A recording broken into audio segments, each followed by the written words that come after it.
अस्सलाम वालेकुम वरहमतुल्लाहि वबरकातुहू। आज हमारा पहला लेक्चर होने जा रहा है। ये प्रिंसिपल ऑफ इकोनॉमिक्स की क्लास होगी। प्रिंसिपल, आई थिंक यही स्पेलिंग है। या ये स्पेलिंग है, तो स्पेलिंग के लिए मुझे माजरत दीजिएगा। ये हमारा लेक्चर नंबर फर्स्ट होगा, क्योंकि ये क्रैश बैच है, यानी कि फास्ट ट्रैक बैच है।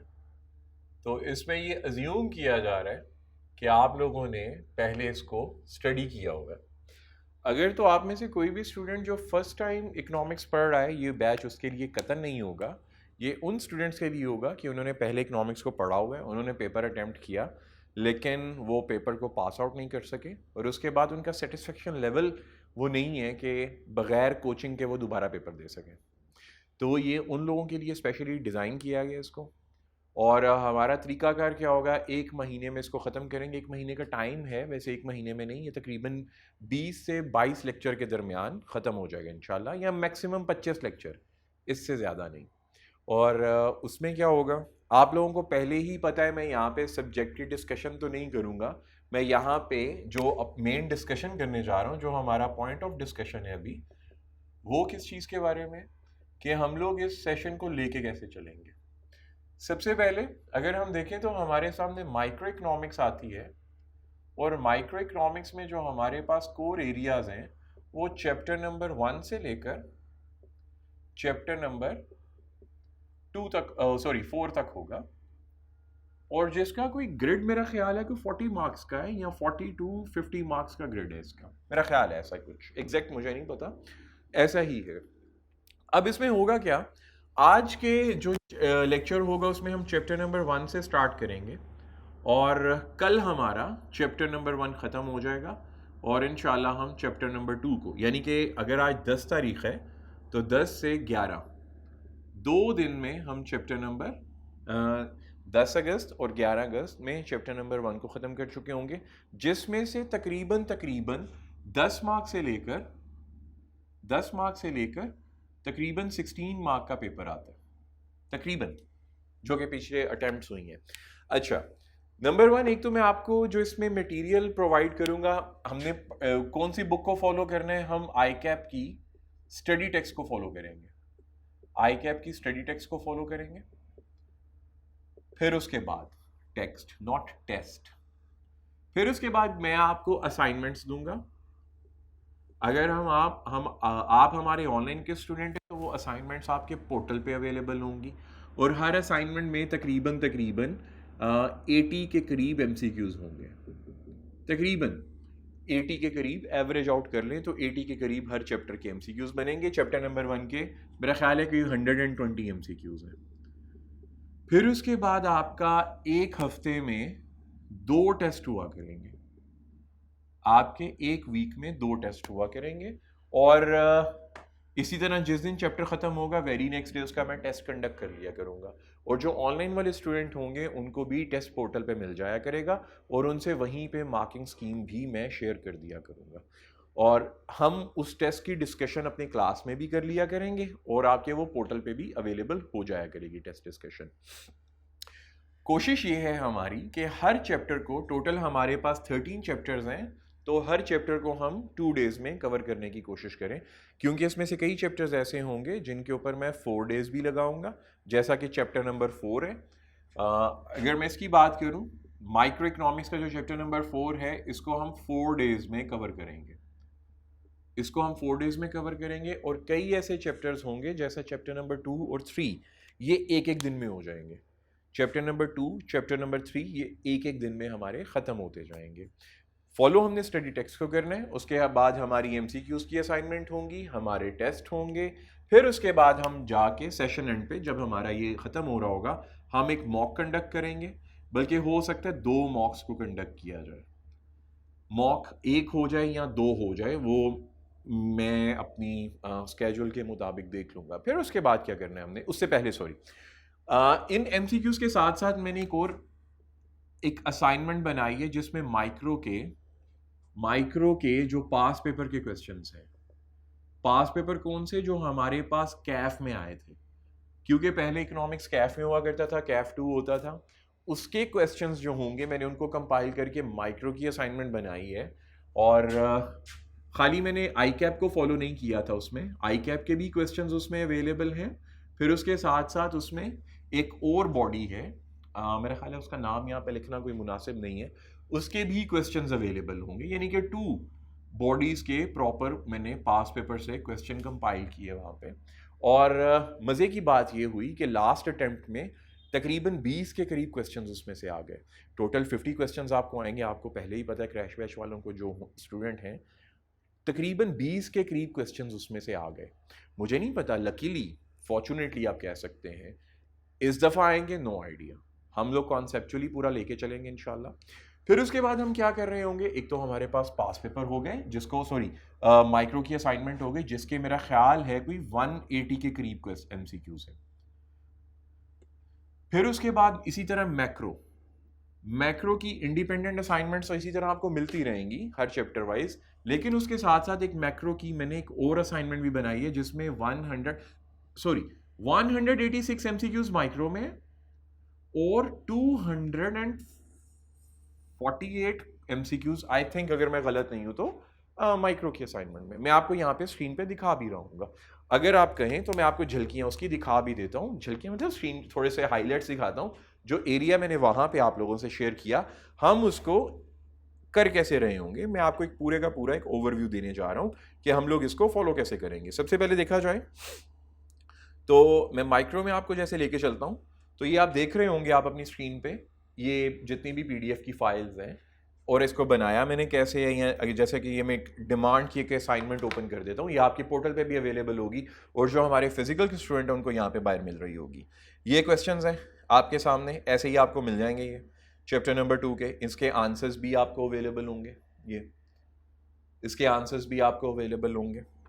फिर उसके बाद और ये टोटल कितने हैं, क्योंकि चैप्टर 2 की मैंने 4 असाइनमेंट्स बनाई हैं तो 40 या 30 के करीब हर एक में क्वेश्चन है। तो ये सिर्फ डिमांड के क्वेश्चंस हैं। जो हमारा एरिया जिसमें डिमांड कवर होता है ये सिर्फ उसके MCQs है और किसी के MCQ नहीं है इसमें। सप्लाई के अलग से MCQ होंगे, मार्केट इक्विलिब्रियम के अलग से MCQ होंगे, और फिर इसके टेस्ट में तकरीबन 30 से 40 के करीब अलग से क्वेश्चन होंगे। तो इस तरह एक चैप्टर नंबर 2 के आप तकरीबन 120 के करीब क्वेश्चंस को अटैम्प्ट कर चुके होंगे, और उसके बाद आपका कॉन्फिडेंस लेवल इतना हाई हो जाएगा इंशाल्लाह कि आप बग़ैर डरे आई कैप का पेपर अटैम्प्ट कर सकें। फिर उसके बाद हम थोड़ा सा आगे चलते हैं, सॉरी वापस अपने कोर्स ऑफ एक्शन की तरफ चलते हैं। इसी तरह चैप्टर नंबर 4 की 4 असाइनमेंट्स हैं, चैप्टर नंबर 3 की 2 असाइनमेंट्स हैं, चैप्टर नंबर 1 की असाइनमेंट्स हैं जो आप देख रहे हैं। अगर मैं आपको एक असाइनमेंट जो मैं आप लोगों से डिस्कस करना चाह रहा था माइक्रो का, कहाँ गई वो,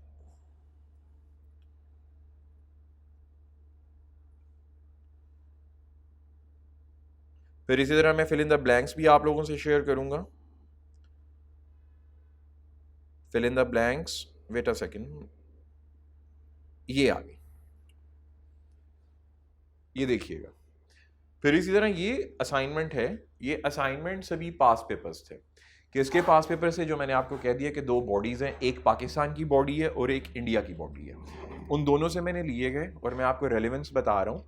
इसमें से ये जो आपके सामने हैं टोटल इसके क्वेश्चंस कितने हैं मैं वो भी आपको दिखा देता हूँ। इसके ये आंसर्स अवेलेबल हैं, 161 के करीब इसके क्वेश्चंस हैं ये वाले जो आपको मिल रहे होंगे, आपके पोर्टल पे भी अवेलेबल होंगे। और जो ऑनलाइन हमारे फिजिकल के स्टूडेंट हैं क्रैश बैच के, उनको तो ये मिल ही रही है हमसे फोटोकॉपियर से, लेकिन जो हमारे स्पेशली ऑनलाइन के स्टूडेंट्स हैं उनके लिए ये पोर्टल पे अवेलेबल होंगे। आप इन असाइनमेंट्स को करें, इंशाल्लाह उम्मीद की जा सकती है कि आप इसको अपने पेपर को आसानी से पास आउट कर लेंगे। फिर उसके बाद एक और असाइनमेंट जो मैंने बोर्ड पे लिखा, मैं वही आपको सिर्फ यहाँ पे दिखाने की कोशिश कर रहा हूँ। वेट अ सेकेंड के हम लोगों ने, ये आ गया। फिर कुछ जो आई कैप का पास पेपर जैसे चलता रहा लास्ट टाइम आते रहे क्वेश्चंस, उसका मैंने कंपाइल किया डेटा और उसके अकॉर्डिंग 186 क्वेश्चंस हैं आई थिंक, ये सॉरी 87 क्वेश्चंस ये वाले जो उसके डेटा के अकॉर्डिंग ये हमारे पास पेपर में आते रहे। इनके आंसर्स मैंने बोल्ड करके यहाँ पे लगाए हुए हैं, जैसा कि आप अपनी स्क्रीन पे देख सकते हैं। जैसा ये बोल्ड आंसर्स हैं इसके जो मैंने यहाँ पे लगाए हुए।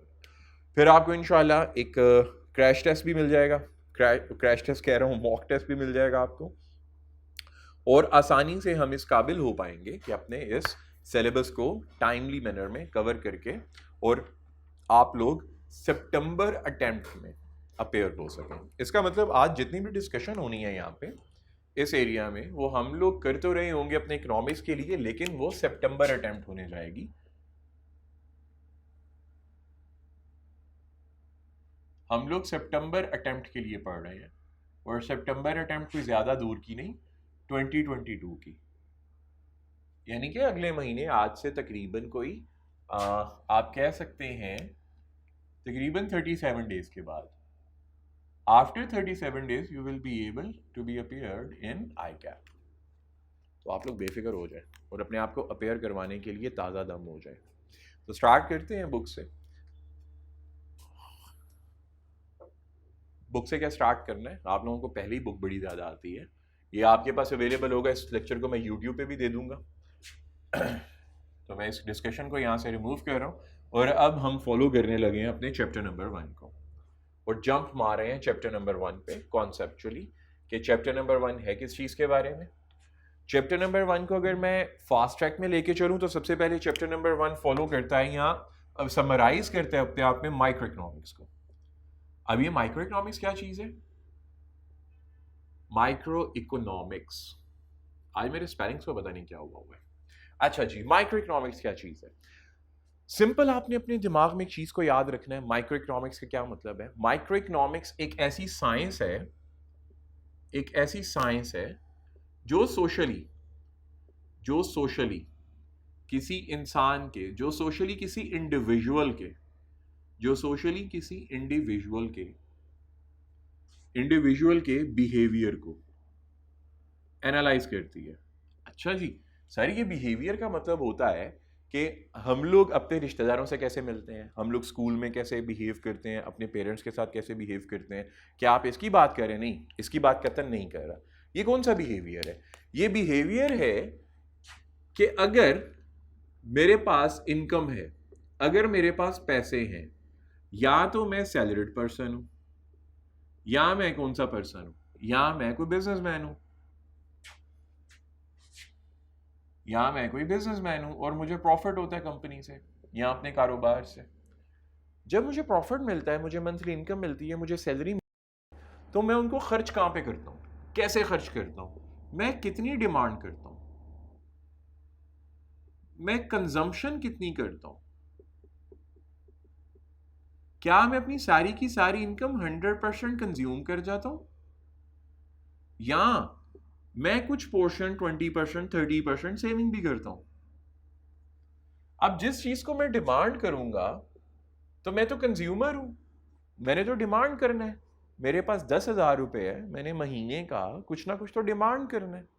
अब जितना भी मैंने एक महीने में डिमांड करनी है, मैं उन्हीं चीजों को डिमांड कर सकता हूं जो मार्केट में सेल के लिए अवेलेबल है। यानी कि मार्केट में गुड्स भी अवेलेबल हैं और मार्केट में सर्विसेज भी अवेलेबल हैं। गुड्स का क्या मतलब हुआ सर? यहीं पे रुक जाइए सर, आप इतना आगे लेके जा रहे हैं, हमें पहले यहीं पे बताइए गुड्स का क्या मतलब हुआ। अभी हम डिस्कस कर रहे हैं माइक्रो इकोनॉमिक्स क्या है, साथ ही हमारे आगे कि हम लोग जब हमें इनकम मिलती है हम मार्केट में जाते हैं, मार्केट में जाके हम डिमांड करते हैं। जब हम मार्केट में जाके डिमांड करेंगे तो डिमांड किसको करेंगे? उसी चीज को करेंगे जो मार्केट में बिकने के लिए तैयार है। और मार्केट में बिकने के लिए क्या क्या तैयार हो सकता है? मार्केट में बिकने के लिए तैयार हो सकता है गुड्स और सर्विसेज। अच्छा जी, गुड्स किसे कहते हैं? गुड्स कहते हैं ऐसी चीज जो टेंजिबल हो, गुड्स ऐसी चीज जो टेंजिबल हो। और सर्विस किसे कहेंगे? सर्विस ऐसी चीज जो इनटेंजिबल हो। सर आप रुक जाइए यहाँ पे, ये टेंजिबल और इनटेंजिबल क्या चीज हुई? भाई ऐसी चीज जिसको आप फिजिकली टच कर सको, जिसको आप फिजिकली टचेबल हो। जैसा कि ये व्हाइट बोर्ड, ये मार्कर, ये पैंट, ये शर्ट, ये बेल्ट, ये शूज, सेल फोन, लैपटॉप, ये स्क्रीन, ये प्रोजेक्टर, ये बेंचेस, इवन के मेरे बाल। लेकिन बाल एक गुड तो नहीं है, मैं खरीद तो नहीं सकता, हाँ लगवा सकता हूँ हेयर ट्रांसप्लांट करवा के। ये सब वो चीज़ें हैं जिनको मैं टच कर सकता हूँ। लाइक ये देखो ना, मैंने मार्कर को पकड़ा हुआ है, ठीक है ना, मैं इसको छू सकता हूँ तो मैंने पकड़ा हुआ है ना, इसे हम कहेंगे टेंजिबल। और इनटेंजिबल जिसको आप छू नहीं सकते, जैसे आप मुझसे टीचिंग सर्विस ले रहे हो, जैसे आप मुझसे कौन सी सर्विसेज ले रहे हो, टीचिंग की। फिर इसी तरह जैसे लॉयर की सर्विसेज होती हैं, डॉक्टर की सर्विसेज होती हैं, कॉबलर की सर्विसेज होती हैं, कॉबलर मतलब जूते बनाने वाला, जैसे बार्बर की सर्विसेज होती हैं, बार्बर मतलब बाल काटने वाला, सैलून पे जाते हो, बार्बर की सर्विस, वो आपके बाल काटता है। क्या बाल काटना पकड़ सकते हो? नहीं भाई, सिर्फ हम गए, हमने बाल कटवाए, बाल कटवाने के बाद घर वापस आ गए। हम सैलून पे गए, फेशियल फूशियल करवाया, गोरे चिट्टे होके घर वापस आ गए। अब ये वो सर्विसेज हैं जिनको हम पकड़ नहीं सकते, जिनको हम सिर्फ महसूस कर सकते हैं, जिनको हम सिर्फ फील कर सकते हैं। तो इसका मतलब क्या हुआ? अब क्या होगा? हम उसी चीज को खरीद सकेंगे जिस चीज को मार्केट में बनाया जाएगा। हम खरीद किसको सकेंगे? या तो गुड्स को या सर्विसेज को। तो इकोनॉमिक्स कहती है गुड क्या होते हैं जो टेंजिबल फॉर्म में होते हैं, और सर्विसेज क्या होती हैं जो इनटेंजिबल फॉर्म में होती हैं। क्या ये सारा ठीक से राइटिंग कवर कर रहा है कैमरा? ठीक है। जो चीज कवर नहीं करेगा मुझे आप इशारा करेंगे, मैं उसको हाईलाइट करके बड़ा कर दूंगा। ठीक है। तो इसका मतलब अब इकोनॉमिक्स में पढ़ते पढ़ते चैप्टर नंबर 1 में ही हमने क्या देखा? गुड्स की भी फर्दर टाइप्स हैं। इकोनॉमिक्स कहते हैं भाई साहब गुड्स की भी फर्दर टाइप्स हैं। अल्लाह के बंदे, जो फिजिकल प्रोडक्ट्स हैं उनकी भी फर्दर टाइप्स हैं। अच्छा सर कैसे कैसे? गुड्स की कितनी किस्म की टाइप्स होंगी? तो भाई पहली टाइप है मैरिड गुड। वाओ सर, ये मैरिड गुड किसे कहते हैं? ऐसी चीज जिसका सोसाइटी को, जब आप उसको प्रोड्यूस करो, क्या करो भाई? प्रोड्यूस करो। इस लेक्चर को 1.5 पे करके नहीं सुनना, इस लेक्चर को नॉर्मल सुनना है। जैसे मैं लिखवाता जा रहा हूँ वैसे आप लोगों ने लिखना है और प्रैक्टिस करनी है। और साथ ही मैं आज ही असाइनमेंट नंबर 1 आप लोगों से शेयर कर दूंगा, आपने उसको भी सॉल्व करना है आराम से। चैप्टर नंबर 1 आधा 50% आज ही खत्म। अच्छा जी सर, मैरिड गुड कौन से होंगे? ऐसे गुड जब हम उसको प्रोड्यूस करें तो प्रोड्यूस करते वक्त सोसाइटी को नुकसान ना हो। सोसाइटी को नुकसान सर कैसे होगा? भाई धुआं नहीं होना चाहिए, स्मोक एमिशन। अच्छा भाई, शोर नहीं होना चाहिए, नॉइज कंट्रोल रहनी चाहिए।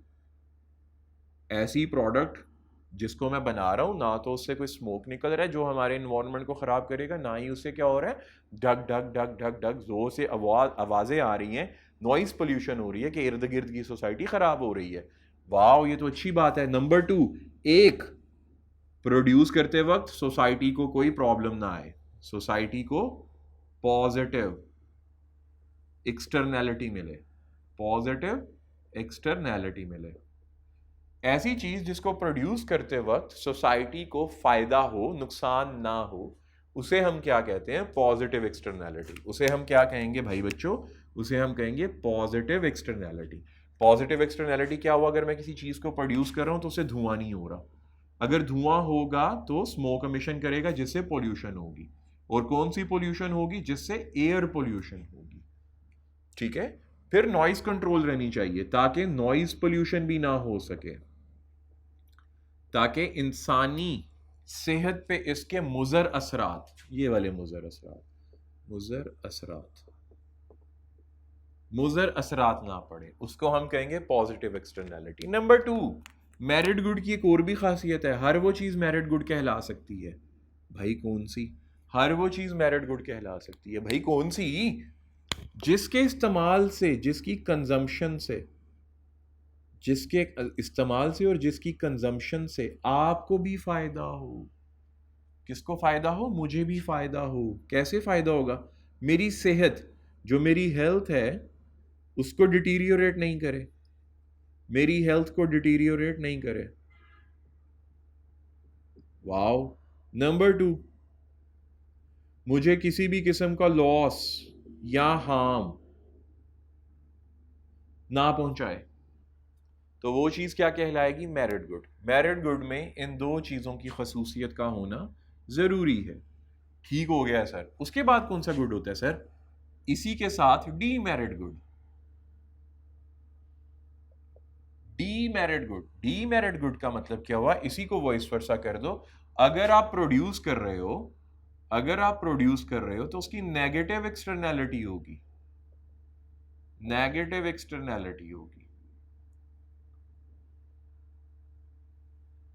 अच्छा, यानी कि उसके मुज़र असरात होंगे इस मुआशरे पे, इस सोसाइटी पे।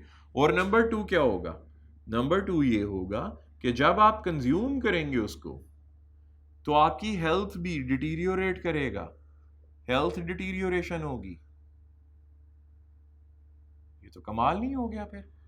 जैसा कि सिगरेट, सिगरेट सोसाइटी को भी प्रॉब्लम करता है और आपको भी प्रॉब्लम करता है। अब कैसे करता है ये क्रैश बैश में मैं तुम्हें नहीं पढ़ाऊंगा ना। फिर उसके बाद हमारे पास एक और गुड आ जाता है। सर वो कौन सा गुड होता है? उस गुड को कहते हैं हम लोग public good. Public good. Sir ये पब्लिक गुड का तो मैंने कभी आज तक नाम नहीं सुना। ये तो आप झूठ नहीं बोल रहे। नहीं भाई झूठ नहीं बोल रहा, पब्लिक गुड भी होता है। पब्लिक गुड का मतलब होता है ऐसा गुड, ऐसा गुड जिसके इस्तेमाल से मैं आपको रोक ना सकूं। ऐसा गुड जिसके इस्तेमाल से मैं आपको रोक ना सकूं, और ऐसा गुड जिसके इस्तेमाल करने से अगर आप उसको इस्तेमाल करो मेरे लिए उसकी यूटिलिटी में, मेरे लिए उसकी क्वांटिटी में कमी ना आए, उसको क्या कहेंगे? Public good. बस इतना याद रखना। अगर मैं आपको उसके इस्तेमाल से ना रोक सकूं तो उसे कहते हैं नॉन एक्सक्लूडेबल। Non excludable. भाई ऐसा गुड, सर कौन सा गुड है कि आप मुझे उसके इस्तेमाल से नहीं रोक सकते? भाई स्ट्रीट लाइट, आप गुजर रहे हो, आपको रोशनी दे रहा है, क्या आप मुझे रोक सकते? तू नहीं इथों लंघना, नहीं, आप रोक ही नहीं सकते, इलीगल हो जाएगा। कम्युनिटी पार्क्स जो गवर्नमेंट ने बनाए हुए हैं, आप उसके अंदर एंटर करते हो, आप मुझे रोक सकते हो खलोया भाई तू नहीं इथे आ सकता? नहीं भाई, it's not possible at all. Government hospitals, government schools, वहां पे आप चले जाओ, अपना ट्रीटमेंट करवाओ, कोई भी आपको पूछेगा नहीं तेरी जात क्या है, पात क्या है, सब कुछ आपका ट्रीटमेंट कर देंगे। वो तो ये भी नहीं पूछेंगे तू पाकिस्तानी है कि नहीं है, बस आपका ट्रीटमेंट हुआ, अब जाओ घर, मौज करो जाके। तो इसका मतलब उसको हम क्या कहेंगे? Non excludable. और नॉन राइवल, नॉन राइवल का मतलब क्या हुआ कि भाई जब आप स्ट्रीट लाइट यूज कर रहे हो तो उसकी रोशनी मेरे लिए कमी तो नहीं हो रही। बड़ी सिंपल सी बात है, आप एक कोक पी रहे हो, मैं आपके पास आता हूँ, मैं कहता हूँ यार अल्लाह का वास्ता कोक पिला दें, आप मुझे ऐसे कोक देते हो, मैं पकड़ के पी जाता हूँ, अब आपके लिए तो खत्म हो गई ना। तो इसका मतलब वो राइवल हुई। वो क्या हुई? राइवल। नॉन राइवल नहीं हुई। नॉन राइवल का मतलब ऐसी चीज़ खत्म ही ना हो, मैं भी इस्तेमाल करूँ, तू भी इस्तेमाल करे, वो भी इस्तेमाल करे, खत्म ही ना हो। तो जैसे मैंने एग्जाम्पल दी, कम्युनिटी पार्क्स हो गए, और उसके बाद क्या हो गई भाई? हॉस्पिटल्स वगैरह हो गए जो गवर्नमेंट हमें प्रोवाइड करती है। हर वो चीज़ जिसमें ये दो खसूसियात पाई जाएं उनको पब्लिक गुड्स कहेंगे। अगर इसकी समझ नहीं आई, काइंडली थोड़ा सा लेक्चर पीछे कीजिए, एक दफ़ा दोबारा सुन लीजिए और उसको उर्दू में नोट डाउन कर लें। फिर यहीं से पब्लिक गुड से ही हमारे साथ सामने एक नया गुड आ जाता है, उसको हम कहते हैं प्राइवेट गुड। Private good.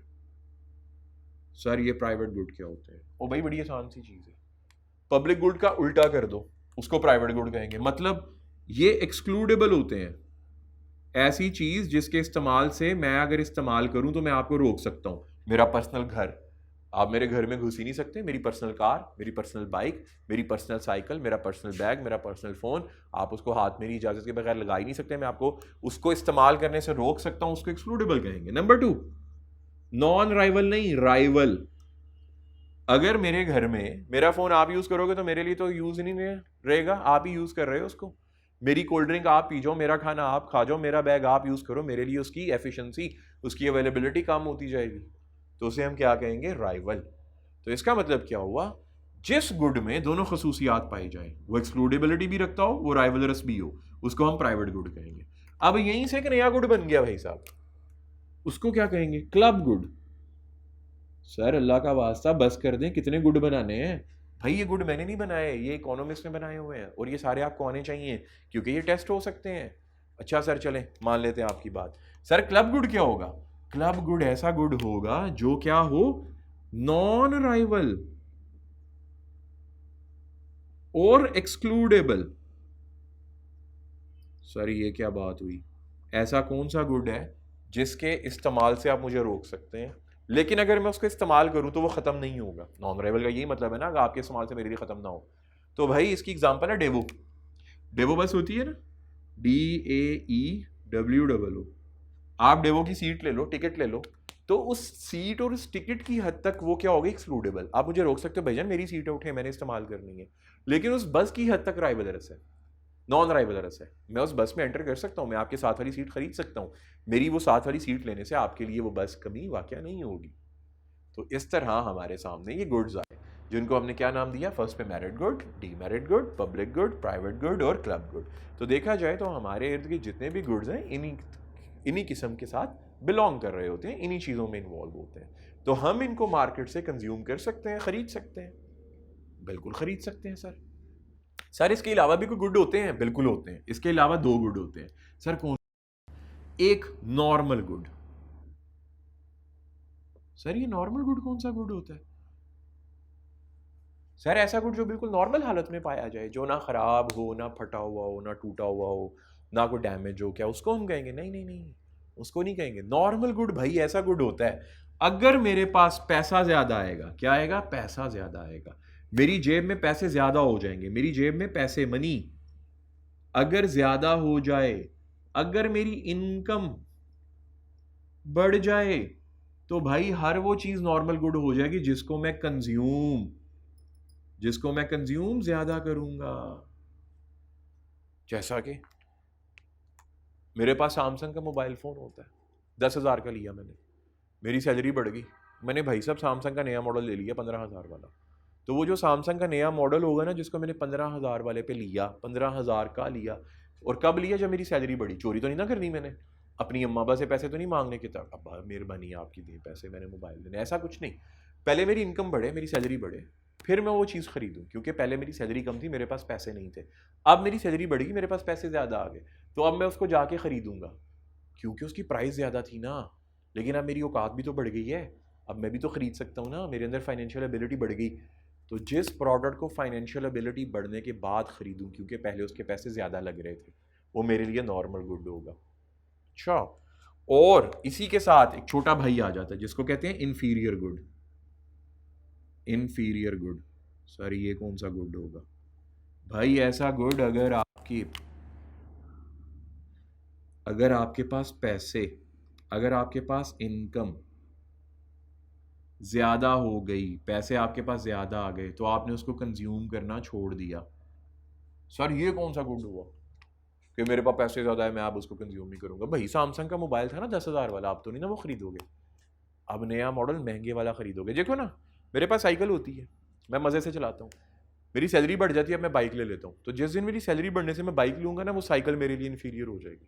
मेरे पास मेहरान कार होती है, ठीक है, मैंने 8 लाख की ली, अब मेरी सैलरी बढ़ गई, मैंने कमेटी डाली, कमेटी निकल गई, मेरे पास 15 लाख आ गया, तो मैंने सोचा यार 8 लाख की मेहरान बेचते हैं, सही है, जैपनीज़ गाड़ी 15 लाख आ गया है, तो 8 लाख ये हो गया, 15 लाख की कमेटी शमेटी निकल आई, 23 लाख रुपया मेरे पास आ गया, एक जैपनीज़ गाड़ी ले लेते हैं। तो भाई साहब मैंने 18 लाख की जैपनीज़ गाड़ी ले ली। अब जिस दिन मेरे पास पैसे बढ़ गए, मेरे पास कमेटी निकल आई, पैसे बढ़ गए, और मैंने मेहरान को लेट गो कर दिया, उस दिन मेहरान मेरे लिए इन्फीरियर हो गई। इन्फीरियर कोई चीज़ नहीं होती, बस ये याद रखना है कि अगर मेरे पास पैसे बढ़ेंगे तो उसकी कंजम्पशन कम कर दूंगा, अगर मेरे पास पैसे बढ़ेंगे तो उसकी कंजम्पशन कम कर दूंगा। फिर इसी के साथ एक और मिलता जुलता गुड आता है जिसको हम कहते हैं गिफन गुड।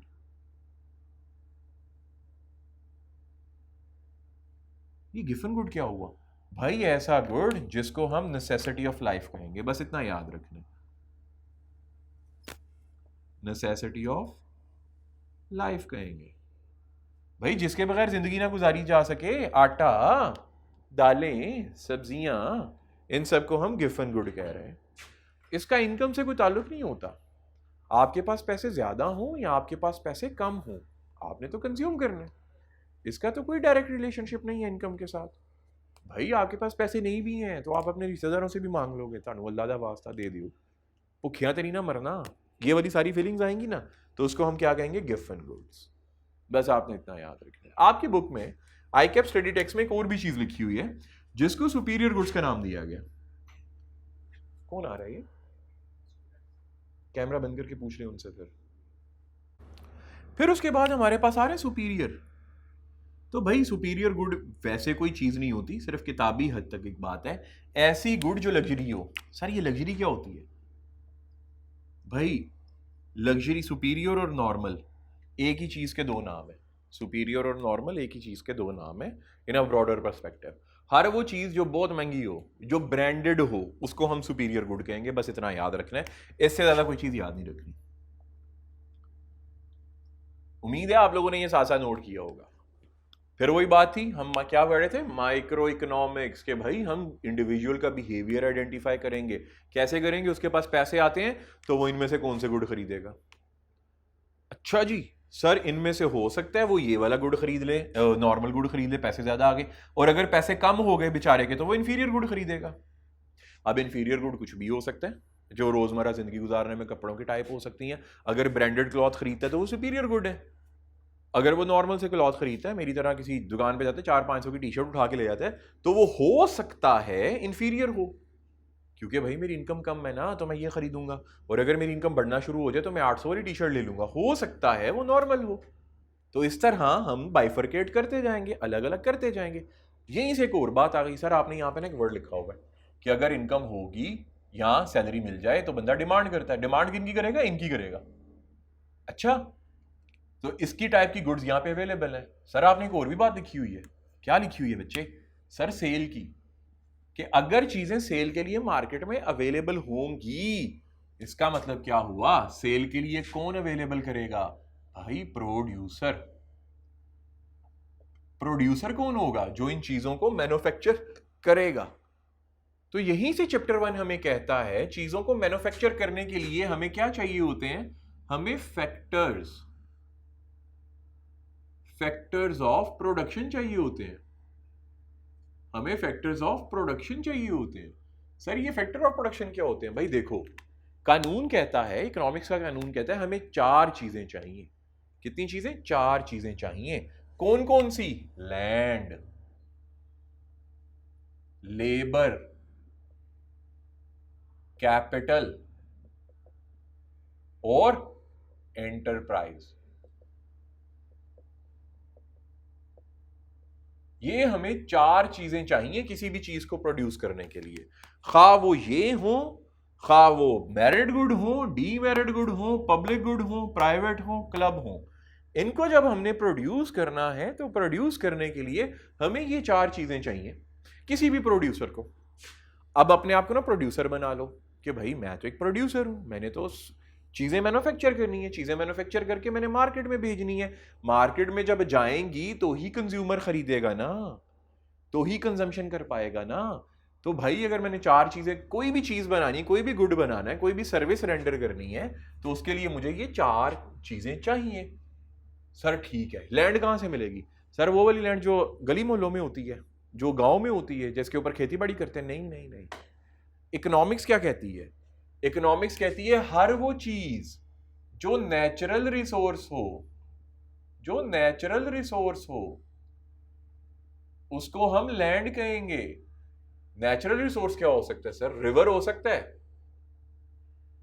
फिर रिवर के बाद माउंटेन्स हो सकते हैं, फिर माउंटेन्स के बाद एग्रीकल्चर भी हो सकती है, एग्रीकल्चरल लैंड, वो भी इसमें आएगी। देखिए ये आ रहा है सारा उसमें। मैं पता है क्या करता हूँ, फिलहाल ना प्रोजेक्टर को ना बंद कर देता हूँ, ठीक है? मैं थोड़ा इस एरिया में ले आता हूँ, फिर प्रोजेक्टर से लास्ट पे दिखा दूंगा मैं। नहीं, अब कैमरा चलता रहने दें, कोई बात नहीं है, कैमरा चलता रहने दें। अच्छा जी, माउंटेन्स, एग्रीकल्चरल लैंड, इसका मतलब जितने भी सर फॉरेस्ट हैं, फॉरेस्ट भी सारे लैंड में आएंगे, बिल्कुल आएंगे। सर जितनी भी माइंस हैं, सर जितनी भी माइंस हैं वो भी इसमें आएंगी, बिल्कुल इसमें आएंगी। माइंस कौन सी? जिनमें से सोना निकलता है, जिनमें से क्या कहते हैं उसको, कॉपर निकलता है, जिनमें से आयरन निकलता है, जिसमें से स्टील निकलता है, जिसमें से सॉल्ट निकलता है, जिसमें से कोयला निकलता है, ये सारी भी किस में आएंगी? लैंड में आएंगी। वाह सर, ये तो कमाल हो गया। और सर जिस जमीन के ऊपर हम खड़े पढ़ा रहे हैं, क्या वो भी लैंड में आएगा? बिल्कुल वो भी लैंड में आएगा। जिस बिल्डिंग में मैं खड़ा हूं उसको भी हम लैंड में कंसिडर करेंगे। सर इसका मतलब क्या हुआ? जितनी भी जरी जमीन है वो लैंड है? हाँ बिल्कुल लैंड है। अच्छा सर, उसके बाद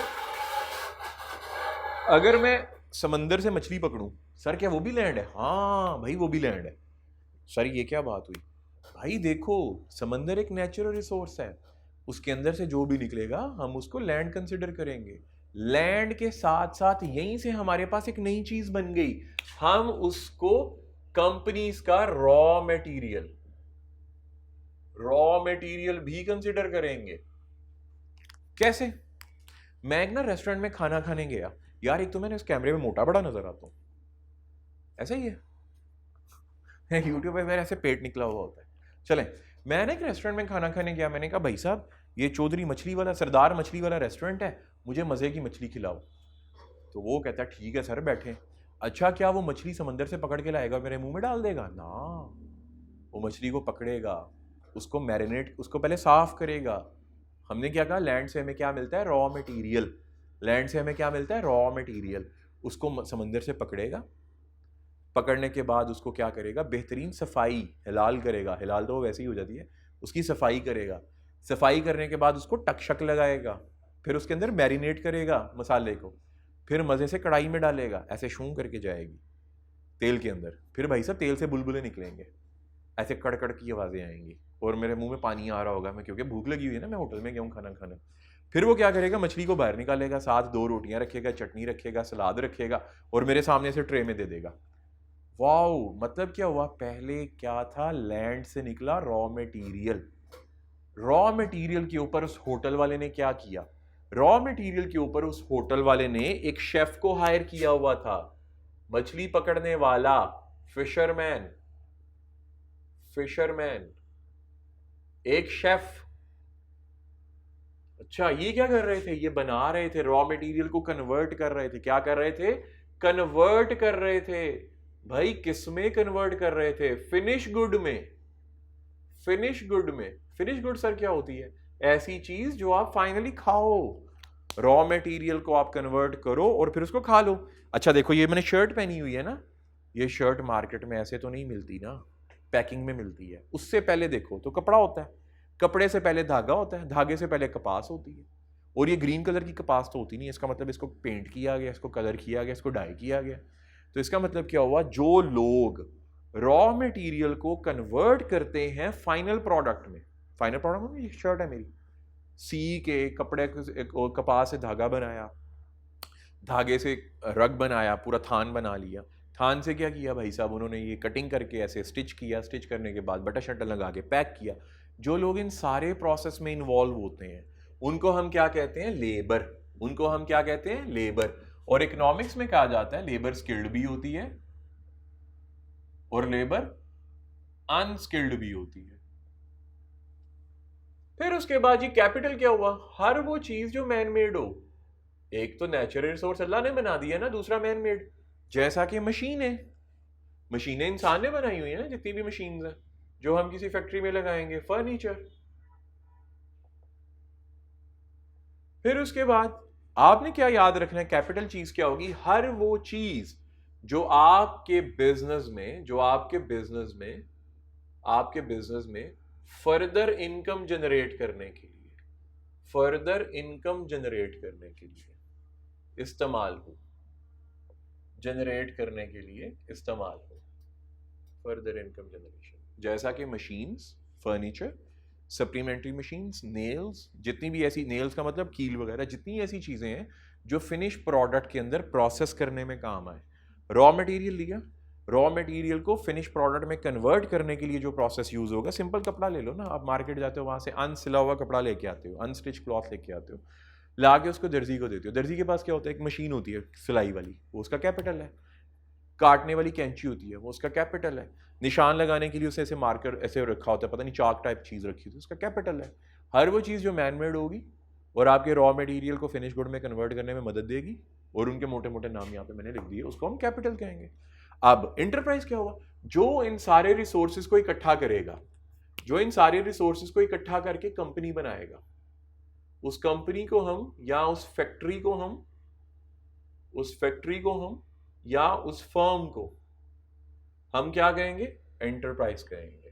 फिर इकोनॉमिक्स में हमें पता चलता है कि भाई आपके पास बंदे काम क्यों करेंगे, हमारे पास बंदे इस वजह से काम करेंगे, हमारे पास कैपिटल इस वजह से होगा, हमारे पास लैंड इस वजह से आएगी, एंटरप्राइज लोग इस वजह से बनाएंगे, जब हम उनको रिवॉर्ड दे रहे होंगे।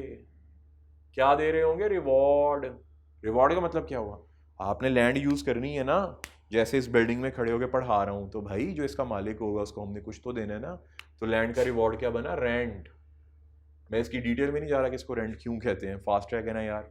फिर उसके बाद लेबर का रिवॉर्ड क्या बना, भाई लेबर क्यों काम करेगी, अगर आप उसको वेजेस दोगे, उजरत दोगे, सैलरी दोगे, तो उसको काम पे लेके आओगे ना, अल्लाह के वास्ते तो काम नहीं कर रहा, तो इसका मतलब मेरे जैसा बंदा खड़ा होगा यहाँ पे पढ़ा रहा है, मुझे सैलरी मिल रही है, पैसे मिल रहे हैं, तो पढ़ा रहा हूँ ना भाई, मैं भी तो लेबर हूँ, बेशक मैं स्किल्ड हूँ या अनस्किल्ड हूँ, क्योंकि इकोनॉमिक्स में भाई लेबर उसको कहा जाएगा जो स्किल्ड हो या अनस्किल्ड हो, जो एजुकेटेड हो या अनएजुकेटेड हो, दोनों को लेबर कहा जाएगा। और फिर कैपिटल का रिवॉर्ड क्या आएगा? इंटरेस्ट। और इंटरप्राइज का रिवॉर्ड क्या आएगा भाई? प्रॉफिट। मैं कारोबार क्यों कर रहा हूं? क्योंकि मेरी जिंदगी का मकसद है ना नोट कमाने। और नोट कैसे कमाए जाएंगे भाई? नोट कैसे कमाए जाएंगे? कारोबार करूंगा ना, मैंने लैंड को एक्वायर किया रेंट पे, मैंने बंदों को लगाया, उनको वेच दूंगा, मैंने कैपिटल लगाया, उसका इंटरेस्ट पे करूंगा, ठीक है ना? तो इसका मतलब एंड पे जब सारा माल बनेगा, क्या बनेगा भाई? प्रोड्यूसर माल बना के सेल करेगा, कंज्यूमर उसको डिमांड करके बाय करेगा। तो इसका मतलब सेल प्राइस क्या होगी? सेल प्राइस क्या होगी? 100 रुपया। और कॉस्ट ऑफ प्रोडक्शन क्या हुई? 90 रुपए। तो 10 रुपए क्या हुआ मेरा? प्रॉफिट। तो जो एंटरप्रेन्योर होगा वो 10 रुपए घर लेके जाएगा, बीवी बच्चों को खिलाएगा और खुश हो जाएंगे सारे। कहानी खत्म। यहीं पे हमने क्या सीखा कि भाई माइक्रो इकोनॉमिक्स क्या करता है, एक बंदा है वो कितनी इनकम कमाएगा, कितनी इनकम कमा के क्या डिमांड करेगा, क्या क्या डिमांड कर सकता है, ये है। इसको डिमांड करने के लिए हमें प्रोडक्शन चाहिए, वो ये है। प्रोडक्शन के लिए हमें 4 फैक्टर ऑफ प्रोडक्शन चाहिए। कहां से आएंगे? लैंड, लेबर, कैपिटल, एंटरप्रेन्योरशिप से आएंगे। और वो ये सारे गुड्स बनाएंगे, सर्विसेज बना के किसको बेचेंगे? इंडिविजुअल को बेचेंगे, और वो कंज्यूम करेगा। वाह जी वाह, जबरदस्त हो गई बात। सर मुझे एक बात बताएं, हर बंदे के पास ये सामान आ सकता है? नहीं आ सकता। हर बंदे के पास पैसा नहीं आ सकता, हर बंदा कारोबार शुरू नहीं कर सकता। तो सर क्या प्रोसेस है जिससे हम कारोबार स्टार्ट कर सकते हैं? तो भाई इकोनॉमिक्स में पहले चैप्टर में बता दिया, उस प्रोसेस को कैपिटल फॉर्मेशन है। उस प्रोसेस को क्या कहते हैं? Capital formation. वाओ, क्या कहते हैं भाई? कैपिटल फॉर्मेशन कहते हैं। कैपिटल फॉर्मेशन का सर क्या मतलब हुआ? कि हम किसी कारोबार को, हम ये फैक्टर ऑफ प्रोडक्शन को इकट्ठे करके उससे गुड्स कैसे बना सकते हैं। तो उसके 3 स्टेप बताए इकोनॉमिक्स ने। पहला स्टेप, मैंने भाई एक दुकान डालनी है। कौन सी दुकान डालें? नाई की दुकान डाल लें। यार सर आप हमें सीए करवा रहे हैं या नाई बना रहे हैं, क्या करें फिर? सर आप ना फैक्ट्री लगाते हैं सर, तो ऑडिट फर्म खोल लो ना यार। तो ऑडिट फर्म खोल देते हैं, लेकिन ऑडिट फर्म के लिए हमें पैसे नहीं चाहिए, हमें लैंड नहीं चाहिए, हम कोई दफ्तर लेते हैं। फिर उसमें हमें कैपिटल नहीं चाहिए, फर्नीचर वगैरह चाहिए, एसी वगैरह चाहिए। फिर हमने साथ अपने असिस्टेंट भी तो रखने हैं। चार्टर्ड अकाउंटेंट माशाल्लाह से आप हो गए, ठीक है। अब आप अपने साथ ट्रेनीज भी रखोगे, उनको वेजेस नहीं देनी पड़नी, अकेले सारा काम कर लोगे। बुक कीपर भी रखने पड़ेंगे, टैक्स कंसल्टेंट भी साथ, चलो टैक्स भी सारा काम आपने कर लिया। जब किसी का एक्सटर्नल ऑडिट पे जाना है तो क्या अकेले जाओगे? इसका मतलब ट्रेनीज भी तो चाहिए ना, मैनेजर्स भी तो चाहिए ना, सुपरवाइजर्स भी चाहिए। तो फिर उनको क्या है, वो लेबर हो गई आपकी, उसको क्या देना है? पैसे देने हैं। वाह सर, तो फिर एंड पे आपको क्या बचेगा? प्रॉफिट। आप एंटरप्रेन्योर हो, ऑडिट फर्म के मालिक भी हो और एंटरप्रेन्योर भी हो, पार्टनर हो गए ना। तो वाह सर ये सारा काम कर लिया, लेकिन सर ये खोल लूँ जाके? नहीं ना यार, क्योंकि इस सब के लिए पैसा चाहिए ना मेरे भाई। तो सर पैसा कैसे आएगा? तो भाई सबसे पहले क्या करना होगा तुम्हें सेविंग करना पड़ेगी। तो पहला स्टेप क्या हुआ? सेविंग करना पड़ेगी। सर ये सेविंग का मतलब क्या होता है? हर महीने 10,000 जोड़ू, 1 लाख की कंपनी बनती है। मिसाल ले लेते हैं कि 1 लाख रुपए की, कितने की भाई? 1 लाख रुपए की कंपनी बनती है, ऑडिट फर्म बनती है। मिसाल ले रहा हूँ, ऑफेंड मत होइएगा, ये यूट्यूब पे जाएगा कोई, अगर ऑडिटर इसको सुन के ऑफेंड होता है मैं माजरत चाहता हूँ, सिर्फ मिसाल दे रहा हूँ, ठीक है। 1 लाख रुपए की कंपनी बनती है, तो 1 लाख रुपए जोड़े? हाँ जोड़ो। कैसे? सर मैं पता ही करता हूँ, हर महीने ना 10,000 जोड़ता हूँ। अरे नहीं, हर महीने 10,000 जोड़ें या कमेटी डाल लें, ये तो नॉर्मल लोगों का काम है, हमने ये नहीं करना, हम तो पढ़े लिखे लोग हैं। हमने क्या करना है? हम एक बैंक अकाउंट ओपन करेंगे। क्या ओपन करेंगे? Bank account. एक बैंक अकाउंट ओपन करेंगे और हर महीने उसमें 10,000 रुपया जमा करेंगे। सर बैंक अकाउंट क्यों ओपन करेंगे? क्योंकि भाई बैंक ना हमें हर महीने इंटरेस्ट पे करेगा।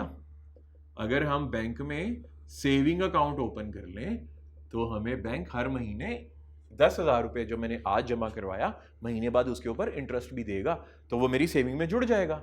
तो जो मैंने 1 लाख रुपया 10 महीनों में इकट्ठा करना है, हो सकता है ये 1 लाख रुपया 10,000 करके 9 महीनों में इकट्ठा हो जाए, क्योंकि इंटरेस्ट भी तो जोड़ है। इस प्रोसेस को हम क्या कहेंगे? Creation of saving. इस सारे प्रोसेस को हम क्या कहेंगे? Creation of saving. वाह सर, कमाल कर दिया, ये तो मैंने सोचा ही नहीं था कि बैंक हमें इंटरेस्ट देगा, वो तो हमारी सेविंग के साथ जुड़ते जाएंगे पैसे, कंपाउंड इंपैक्ट आ जाएगा। वाह सर, बल्ले बल्ले। सर इसके बाद क्या स्टेप होगा? भाई इकोनॉमिक्स में कहा जाता है इसके बाद ना दूसरा स्टेप होता है, उसे कहते हैं mobilization. Mobilization of saving. Sir ये हम इस वजह से ही कर रहे हैं ना, क्योंकि हमने ये प्रोडक्शन करनी है, फैक्टर ऑफ प्रोडक्शन इकट्ठे करने हैं, और प्रोडक्शन इकट्ठे करके हमने सर्विस प्रोवाइड करनी है, ये वाली सर्विस। और सर्विस किसको प्रोवाइड करेंगे? हम एक ऑडिट फर्म बनाएंगे। ठीक है सर, हाँ बिल्कुल इसीलिए कर रहे हैं भाई। सर ये मोबिलाइजेशन ऑफ सेविंग का क्या मतलब हुआ? अरे प्यारे बच्चे, इसका मतलब ये हुआ, जब मेरे पास 1 लाख रुपया आ गया, अब मैं अपने बैंक में भाग के गया, मैंने कहा बैंक अंकल आप एक काम करें, आप करंट अकाउंट ओपन कर दें, आप करंट अकाउंट ओपन कर दें, मैं अपना पैसा सेविंग अकाउंट से निकालूंगा, क्योंकि अब मुझे सूद नहीं चाहिए, अब मुझे सूद नहीं चाहिए, क्योंकि अब तो मैंने शॉपिंग करनी है ना, अब तो मैंने क्या करना है, पैसे पकड़ के मैंने जेब में डालने हैं, मार्केट में जाना है, जाके भाई फैक्टर ऑफ प्रोडक्शन इकट्ठे करके लेके आने हैं। तो अंकल मान गए, अंकल कहते हैं मसला ही कोई नहीं है, बैंक अंकल हमारे। तो बैंक अंकल ने क्या किया, सेविंग अकाउंट से पैसे उठाए और करंट अकाउंट में डाल दिए, क्योंकि अब हमें सूद नहीं चाहिए। करंट अकाउंट किन के लिए सारा ओपन होता है? बैंक में जो करंट अकाउंट होता है ना, वो बिजनेसमैन के लिए ओपन होता है, कारोबारी लोगों के लिए, बिजनेस वालों के लिए या सैलरीड पर्सन के लिए, जिन्होंने डेली ट्रांजैक्शन करनी पड़ सकती है, जिन्होंने डेली ट्रांजैक्शन करनी पड़ सकती है। तो मैंने अपने पैसे 1 लाख रुपया जो सेव किया था उसको मोबाइल कर लिया। मोबाइल कहाँ पे किया? उसको करंट अकाउंट में ले आया, क्योंकि अब मैंने एक्चुअल में शॉपिंग करनी है। मैं पैसे जेब में डाले, इसको आम अल्फाज में, करंट अकाउंट में ना बेशक रखवाओ, मैंने पैसे जेब में डाले। ब्रॉडर पर्सपेक्टिव में अगर मैं करंट अकाउंट ओपन करवा लूं यहाँ किसी ब्रोकर के पास, यहाँ किसी ब्रोकर के पास अकाउंट ओपन करवा लूं, ठीक है, उसको हम मोबिलाइजेशन ऑफ सेविंग कहते हैं। क्योंकि अब मेरा मकसद सेव करना नहीं है, 10-10 हज़ार रुपए जमा करवाना नहीं है, अब मेरा मकसद है फैक्टर ऑफ प्रोडक्शन को खरीदना। तो इस प्रोसेस के लिए मैं अपना अकाउंट चेंज करूंगा, इस प्रोसेस के लिए मैं पैसे उठा के अपनी जेब में डालूंगा, ताकि मैं बाजार में जाके फैक्टर ऑफ प्रोडक्शन को खरीद के लेके आऊं। तो यहीं पे तीसरा स्टेप भी आ गया। उसको हम क्या कहेंगे भाई? उसको सिंपल सी बात है, क्या कहना है हमने? उसको इन्वेस्टमेंट कहेंगे। उसको हमने क्या कहना है? इन्वेस्टमेंट। आहा सर, इन्वेस्टमेंट का मतलब, जब मैं बाजार गया अपनी जेब में पैसे डाल के 1 लाख रुपया, और जाते ही मैंने ऐसे उसको पैसे दिए, ला भाई 10,000 का मुझे फर्नीचर दे दे, ला भी 15,000 का मुझे एसी दे दे। मैं ऐसे गया, मैंने एक खूबसूरत सा दफ्तर देखा, मैंने कहा ले भाई 12,000 रुपया मुझे रेंट पे दे दे। 2 ट्रेनी को फौरन हायर किया, ले भाई तुम लोगों की 7-7, 8-8 हज़ार रुपया सैलरी, चलो काम करते हैं। जब मैंने ये खर्चा करना शुरू कर दिया, that process would be known as investment. Investment mean investing or buying your savings over FOPs।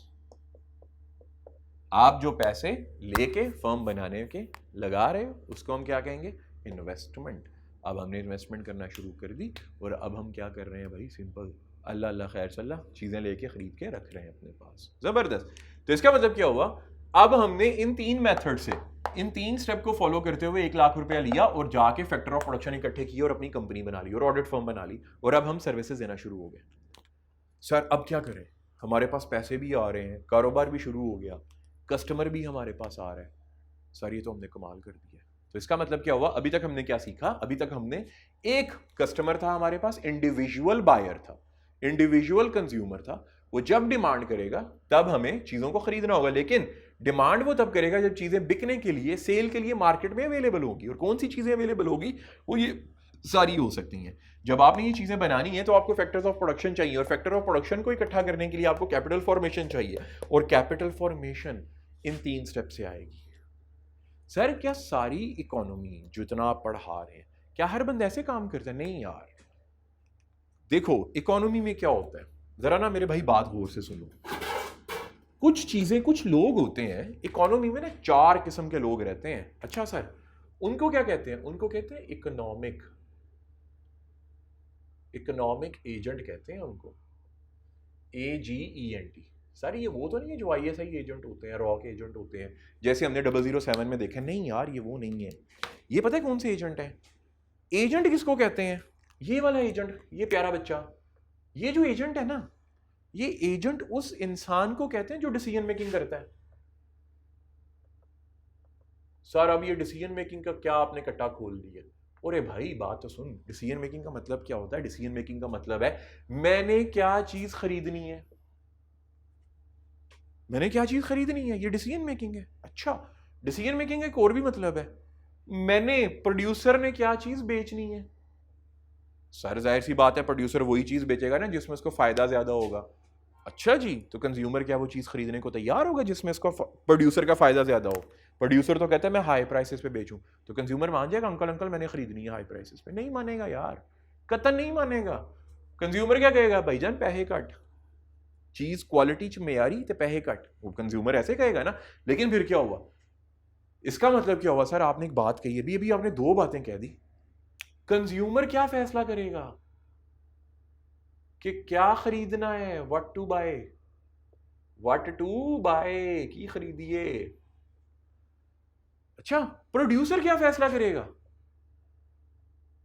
Producer what to cell की बेचिए या व्हाट टू प्रोड्यूस की बनाइए। ठीक है, what we are going to produce means what our customer wants, हमारा customer क्या चाहता है। जो कस्टमर चाहता है उसकी चाहत को मैन्युफैक्चर करके बेच दो, तुम्हारा काम पूरा। जो कस्टमर चाहता है उसकी चाहत को मैन्युफैक्चर करो, मार्केट में सेल करो, अल्लाह अल्लाह खैर सल्ला। सर ये दोनों डिसीजन ले रहे हैं, हाँ डिसीजन ले, इनको इकोनॉमिक एजेंट कहते हैं, हाँ। लेकिन बुक में कंज्यूमर का नाम हाउस होल्ड रखा हुआ है। हाउस होल्ड मतलब ऐसा बंदा जो कंज्यूमर होता है। प्रोड्यूसर का मतलब क्या हुआ, फर्म, ऐसा इंसान जो फैक्टर्स ऑफ प्रोडक्शन को इकट्ठा करेगा और कंपनी बनाएगा। एक मिनट रुक जाइए जरा। सर देखिए, आपसे नहीं कह रहा, आपने चलते रहना। सर देखिए, फर्म मुझे समझ आ गई इंटरप्राइज है, फैक्टर ऑफ प्रोडक्शन की बात करूं। सर हाउस होल्ड इन दोनों में से कोई होगा? अरे बाबा बात को गौर से सुन, जो लेबर और इंटरप्राइज है वो तो बंदे होते हैं ना, ह्यूमन फैक्टर है। लेबर भी बंदे होंगे, इंटरप्राइज भी बंदा होगा। ओ सर ये तो मैं समझा ही नहीं। हाँ सर, इसका मतलब फिर क्या हुआ, अगर ये दोनों बंदे हैं, आदमी हैं, ह्यूमन है, तो ये जो कैपिटल और लैंड है ये तो फिर नॉन ह्यूमन फैक्टर हुए। बिल्कुल, देखा बच्चा समझ गया। इसका मतलब जो लैंड और कैपिटल है ये दोनों non human factors of production है। बिल्कुल, वाह सर यहीं पे मुझे समझ आ गई एक बात। क्या क्या जल्दी बता। सर जो नॉन ह्यूमन फैक्टर है ना, नॉन ह्यूमन फैक्टर, सर ये दो है हमारे पास। कौन कौन सा? सर एक लैंड है, अच्छा, और सर एक कैपिटल है, क्योंकि ये बंदे तो होते नहीं है। और सर जो ह्यूमन फैक्टर है ना, ये भी दो है। चीते तू तो कमाल कर गया, वो कौन से? सर एक लेबर है, अच्छा, और दूसरा? सर दूसरा एंटरप्रेन्योर है, जो बंदा मालिक होगा कारोबार का। वाह यार, तुझे तो पहले ही लेक्चर में सारी बातें समझ आ गई हैं। देखा कमाल बच्चा तू तो फिर तो क्रैश बैच का तुझे फायदा होगा, इंशाल्लाह पास कर जाएगा।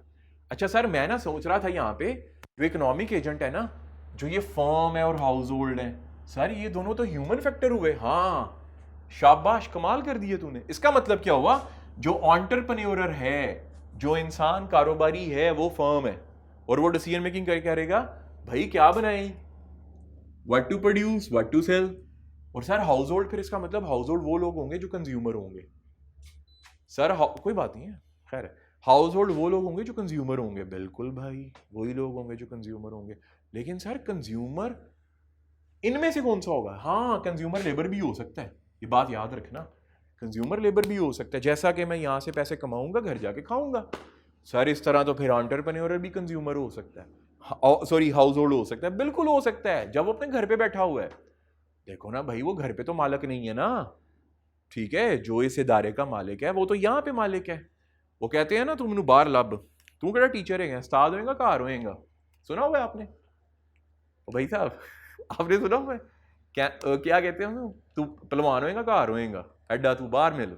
तो ये जो बाहर मिलने वाला काम है बिल्कुल ऐसा ही है। एंटरप्रेन्योर तो फर्म की हद तक है, फर्म से जैसे ही उठ के घर जाएगा भाई साहब वो भी कंज्यूमर, वो भी हाउस होल्ड बन जाएगा। सर ये तो दो एजेंट हुए, तो इकोनॉमिक एजेंट सिर्फ दो होते हैं? नहीं यार, आपको पता भी तो है ना, गवर्नमेंट भी तो इकोनॉमिक एजेंट है। वे हाँ सर, गवर्नमेंट किस तरह इकोनॉमिक एजेंट है? गवर्नमेंट क्या फैसला करती है सर? ओ भाई गवर्नमेंट फैसला नहीं करती कितने टैक्स लगाने हैं, ओ सर इन्होंने तो ना मारो मार पाई हुई है, पेट्रोल देखो सर, कसम वाली गल है, दिल करता है गवर्नमेंट को ना बदवाएं दें सर, बहुत पेट्रोल बढ़ा दिए, बिजली के बिल देखें सर, सर फीसें देखें, कॉलेजों ने फीसें बढ़ा दी हैं, ये मार देना चाहिए टीचरों को पकड़ के, पैसा कमाने लगे हुए हैं पागलों की तरह, फीसें बढ़ा रहे हैं।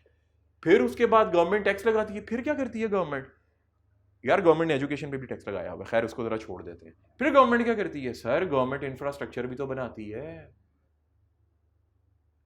इंफ्रास्ट्रक्चर, इंफ्रास्ट्रक्चर किसे कहते हैं भाई, रोड बनाती है, तो गवर्नमेंट ने डिसीजन नहीं लेना। सर ये जो बार बार आप डिसीजन मेकिंग की बात कर रहे हैं ना, मेरी समझ में नहीं आ रही। गवर्नमेंट क्या डिसीजन लेगी भाई, कितना टैक्स लगाना है, गवर्नमेंट क्या डिसीजन लेगी भाई, कौन सा रोड बनाना है, शहर का रोड पहले बनाना है या गांव का रोड पहले बनाना है, बस सर इतनी डिसीजन मेकिंग है कि नहीं, इनकी और भी है, वो कैसे आएगी, वो भी 5 मिनट बाद आने लगी है गवर्नमेंट की डिसीजन मेकिंग। सर इसके अलावा भी कोई इकोनॉमिक एजेंट है, हाँ यार एक और है, इंटरनेशनल ट्रेडर, इंटरनेशनल ट्रेडर। अब सर ये क्या काम करता है भाई, ये दो किस्म के लोग होते हैं, एक होता है एक्सपोर्टर और दूसरा होता है इंपोर्टर। वाह जी वाह। सर ये एक्सपोर्टर क्या काम करता है, बड़ी सिंपल सी बात है, जो चीज पाकिस्तान में मैन्युफैक्चर होगी, जो चीज पाकिस्तान में मैन्युफैक्चर होगी, पाकिस्तान में मैन्युफैक्चर होगी, उसको ये किसको बेचेगा, दुबई को बेच दे, चाइना को बेच दे, अमेरिका को बेच दे, ठीक है ना, यूएई को बेच, यूके को बेच दे, मैन्युफैक्चर हो पाकिस्तान में, बेचे बाहर। सर ये क्या डिसीजन मेकिंग करेगा, अरे बाबा करेगा ना, पाकिस्तान में क्या चीज प्रोड्यूस करें जो सिर्फ पाकिस्तान में प्रोड्यूस हो, सस्ती प्रोड्यूस हो और अमेरिका में बेचें और अमेरिका में महंगी बिके। आहा हा, दोबारा पाकिस्तान में प्रोड्यूस हो और सस्ती प्रोड्यूस हो और हम उसको अमेरिका में बेचें, क्योंकि अमेरिका में प्रोड्यूस नहीं हो रही, पाकिस्तानियों के पास प्रोड्यूस है, जैसा कि शीदे दे दही पल्ले। अब शीदे के दही पल्ले अमेरिका में नहीं बिकते, तो पाकिस्तानी अमेरिका में जाके रेडियां लगा लें शीदे के दही पल्लों की, ऐसे नहीं नहीं यार। सर ये वाली जो शर्ट पहनी है कहाँ बनती है, भी पाकिस्तान में बनती है। सर पाकिस्तान का कॉटन कमाल क्या बेहतरीन कॉटन है, कपास उठा, धागा बना, स्पिन कर, गिन कर और उसके बाद रख तैयार कर, शर्ट बना, खूबसूरत शर्ट बनेगी। और अमेरिका में बहुत अच्छी डिमांड है पाकिस्तान टेक्सटाइल की, तो बना यहाँ पे, बेच अमेरिका में।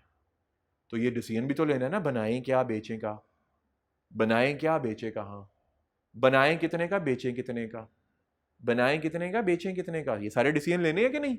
तो भाई एक्सपोर्टर भी डिसीजन मेकर हुआ और इकोनॉमिक एजेंट हुआ। ये बात है इंपोर्टर पे, सर इंपोर्टर क्या होगा, जो क्या करे, चीज खरीदे, बाय करे, buy from foreign country. Sir मसलन चाइना से खरीद के लेके आए, चाइना से खरीदे और सेल टू पाकिस्तान, और पाकिस्तान को बेचे, और पाकिस्तान को बेचे, जैसा कि ये मार्कर पाकिस्तान में नहीं बनता। अच्छा डॉलर कंपनी पाकिस्तान की कि चाइना की है, पता है आपको, मुझे नहीं पता डॉलर, शायद चलो सपोज कर रहे थे चाइना की, तो डॉलर कंपनी चाइना की है, मैं चाइना गया, वहां से डॉलर कंपनी का मार्कर लेके आया, पाकिस्तान में मार्कर बनता ही नहीं है। क्यों नहीं बनता, नहीं बनता। अब तो यहां पे लाके मैंने बेचना शुरू कर दिया, तो यहां पे लाके जब मैंने बेचना शुरू किया तो मैंने डिसीजन भी तो लेना ना भाई, स्टूडेंट थे, मैंने डिसीजन भी तो लेना ना भाई, कि भाई इंपोर्ट करूं तो करूं क्या, वो चीज़ इंपोर्ट करूं पाकिस्तान में बनती नहीं है। हाँ पाकिस्तान में बनती है लेकिन महंगी बनती है, चाइना में सस्ती है, तो भाई प्रॉफिट होगा कि नहीं यार। चाइना में जाते हैं 10 रुपये का मार्कर है, तो पाकिस्तान में लेके आते हैं, पाकिस्तान का मार्कर ही भाई बनाओ तो 20 रुपये का पैंदा है, चाइना चो 10 रुपये का लैके आने, इतने ले आके 15 रुपये का बेचने हैं, 5 रुपये सीधा प्रॉफिट जेब च पाने हैं। तो इस डिसीजन मेकर को, इस इकोनॉमिक एजेंट को हम क्या कहेंगे, इंपोर्टर। इस इकोनॉमिक एजेंट को हमने क्या किया, इंपोर्टर का नाम दिया। अभी तक इस लेक्चर में मैंने कितने टॉपिक करवाया आपको, अभी तक इस लेक्चर में मैंने आपको करवाया सबसे पहले टाइप्स ऑफ गुड्स, जिसमें ये वाला सारा पोर्शन कवर हुआ, फैक्टर्स ऑफ प्रोडक्शन, उनके rewards, capital formation and economic agent. अब यहां पे वापस आते हैं, क्या माइक्रो इकोनॉमिक्स में हम यही चीजें पढ़ते हैं, बिल्कुल यही चीजें पढ़ते हैं, इसके अलावा माइक्रो इकोनॉमिक्स में हम कुछ भी नहीं पढ़ते। क्या आज का टॉपिक खत्म हुआ, नहीं, आज का लेक्चर अभी खत्म नहीं हुआ। हम यहां पे बार बार मैं एक बात कर रहा था, decision making, decision making, decision making. Sir ये आपने लिख तो दिया कि 4 इकोनॉमिक एजेंट होते हैं, number 1, number 2, number 3 and number 4, sir पांचवा तो नहीं होता, नहीं नहीं भाई बात खत्म, पांचवा कोई डिसीजन मेकर नहीं है, चल मार। अच्छा सर और क्या पढ़ाएंगे इस टॉपिक में? चल आज का क्रैश बैच का कोर्स है, पहला क्लास है, तो चिल कर, आज इतना ही काम करवा देता हूँ। अच्छा मुझे बुक से तो बताइए कि बुक से क्या क्या करना है। तो भाई फौरन बुक पे भाग के चलते हैं, और बुक से मैं आपको बता देता हूं कि बुक से हमने कितना एरिया कवर किया, कल क्या करेंगे एरिया कवर।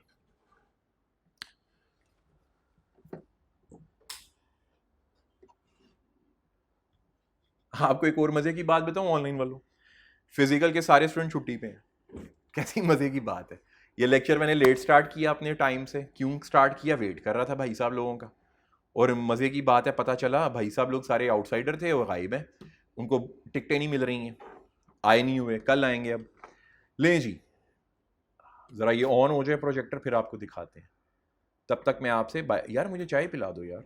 नहीं आपको नहीं कह रहा, ऑनलाइन वालों को कह रहा हूँ, ठीक है। तो तब तक हम वेले बैठे हुए हैं, तो अब मुझे चाय पिला दीजिए या कोई गाना सुना दीजिए मुझे।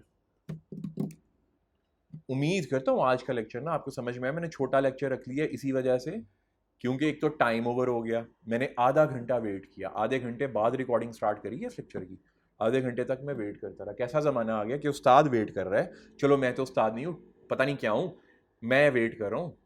वैसे मैं इतना वीआईपी भी नहीं हूँ कि मैं किसी का वेट नहीं कर सकता, दफ़ा करते हैं। सब्जेक्ट मैटर ऑफ इकोनॉमिक्स पढ़ने की ऐसा कोई ज़रूरत नहीं है, आपने सिर्फ अपने कोर एरियाज पे रहना है। जिन टॉपिक्स को मैंने कवर किया है उन्हीं टॉपिक्स को आपने बुक से रिवाइज कर लेना है। ये चीज़ें बाद में बिल्कुल लास्ट में जाके डिस्कस करेंगे, अभी कोई ज़रूरत नहीं है। नेचर ऑफ इकोनॉमिक्स इंशाल्लाह मैं कल कवर करवाऊंगा इसको, इसी टॉपिक से, इसी कहानी से आगे फर्दर कहानी लेके चलेंगे। फिर उसके बाद माइक्रो इकोनॉमिक्स क्या होती है। माइक्रो इकोनॉमिक्स जैसे मैंने पढ़ाया आपको, आपने बिल्कुल वैसे ही करना है। डिमांड का मतलब कंज्यूमर है, सप्लाई का मतलब प्रोड्यूसर है। कंज्यूमर थ्योरी ये नेक्स्ट चैप्टर्स में करेंगे, अभी घबराने की जरूरत नहीं है, लेट इट गो। पढ़ना हो दिल करे एक दफ़ा पढ़ लीजिएगा, otherwise no need at all. फिर उसके बाद हमने क्या किया, मैक्रो इकोनॉमिक्स आज के लेक्चर में नहीं था, स्किप करना है। फिलहाल जितना मैं यहाँ से नोट डाउन करवाऊंगा, ये आपकी स्टडी टेक्स्ट है, आप लोगों ने वही फॉलो करना है। Okay okay okay. Scarcity, choices and opportunity cost आज का ये टॉपिक नहीं है, ये टॉपिक कल का है। आज का ये टॉपिक नहीं है, कल इसको इंशाल्लाह कवर करेंगे, तो आपने आज ये नहीं करना। फैक्टर्स ऑफ प्रोडक्शन हमारा हो चुका, ह्यूमन फैक्टर और ह्यूमन फैक्टर में दोनों आ रहे हैं, लेबर और एंटरप्रेन्योर। सिर्फ एक दफ़ा आपने पढ़ लेना है, जो कॉन्सेप्ट मैंने दिए वो कॉन्सेप्ट को माइंड में रखना है। नॉन ह्यूमन फैक्टर भी आपने एक दफ़ा यहाँ से सिर्फ पढ़ना है, जो कॉन्सेप्ट मैंने दिए उसको माइंड में रखना है। इन्हीं लैंड लेबर कैपिटल को फर्दर आगे एलेबोरेट कर दिया गया, सिर्फ एक दफ़ा रीड आउट करना है, रट्टा नहीं लगाना। इनके रिवॉर्ड्स को मैंने आपको बता दिया, रीड आउट करना है, रट्टा नहीं लगाना, कॉन्सेप्ट वही माइंड में रखना है। कंजम्पशन प्रोडक्शन के मैंने आपको बता दिए, गुड्स का मैंने सारा बता दिया, मेरिट गुड्स, ये पब्लिक गुड्स, एक दफ़ा पढ़ना है, कॉन्सेप्ट वही रखने हैं, कोई चीज़ को क्रैम नहीं करना। Normal good, inferior good. उसके बाद ये छोटा सा टॉपिक है, कल करेंगे लेबर के साथ इंशाल्लाह। कैपिटल फॉर्मेशन मैंने करवा दिया सारा आपको, एक दफ़ा पढ़ना है, कोई रट्टा लगाने की ज़रूरत नहीं है। इकोनॉमिक एजेंट्स ये फ़िलहाल आपने नहीं करना, ठीक है, इसको छोड़ देंगे, ये कल के टॉपिक में रखेंगे।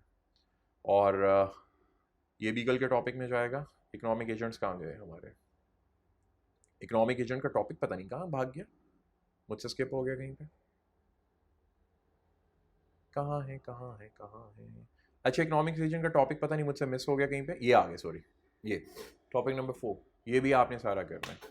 अब हम कल को डिस्कस करते हैं, ये तो हो गया ख़त्म खली वली। कल हमने क्या करना है, कल हमने सबसे पहले तो आते ही हम लोगों ने टॉपिक नंबर 5 को, 4 का ये वाला टॉपिक जो डिवीजन ऑफ लेबर रह गया, और उसके बाद इंशाल्लाह हम लोग भागेंगे अपने 5 के ऊपर, यानी कि टॉपिक नंबर 3 और 5 के ऊपर। 3 मैंने स्किप किया, scarcity, choice and opportunity cost, और 5 ये हमारा ख़त्म होगा। फिर इंशाल्लाह हम इसको कवर करेंगे अपने इनकम फ्लो ऑफ सॉरी मेरे माइंड से स्किप हो रहा है, ये हाउ टू प्रोड्यूस, ये वाला मैंने करवा दिया, हाँ यही वाला, इसे क्या, circular flow of income. Circular flow of income को करेंगे कल। ये 2 टॉपिक हमारे 15-15 मिनट के टॉपिक हैं, और साथ ही हम जंप मारेंगे इकोनॉमिक मार्केट के ऊपर। हमारे पास इकोनॉमिक स्ट्रक्चर्स के ऊपर 4 इकोनॉमिक स्ट्रक्चर है हमारे पास, जिसमें कैपिटलिज्म है, जिसको आप लोग फ्री मार्केट इकोनॉमी भी कहते हो, मार्केट इकोनॉमी भी कहते हो। फिर उसके बाद हमारे पास कमांड इकोनॉमी आएगा, फिर उसके बाद हमारे पास मिक्स इकोनॉमी आएगा, और फिर उसके बाद हमारे पास इस्लामिक इकोनॉमी आएगा। तो कोशिश करेंगे कल मैक्सिमम एरिया रैप अप करने की। फिजिकल स्टूडेंट्स के साथ। अपनी दुआओं में मुझे याद रखिएगा, मिलते हैं इंशाल्लाह अगले लेक्चर में, तब तक के लिए इजाज़त दीजिए, अल्लाह हाफिज़।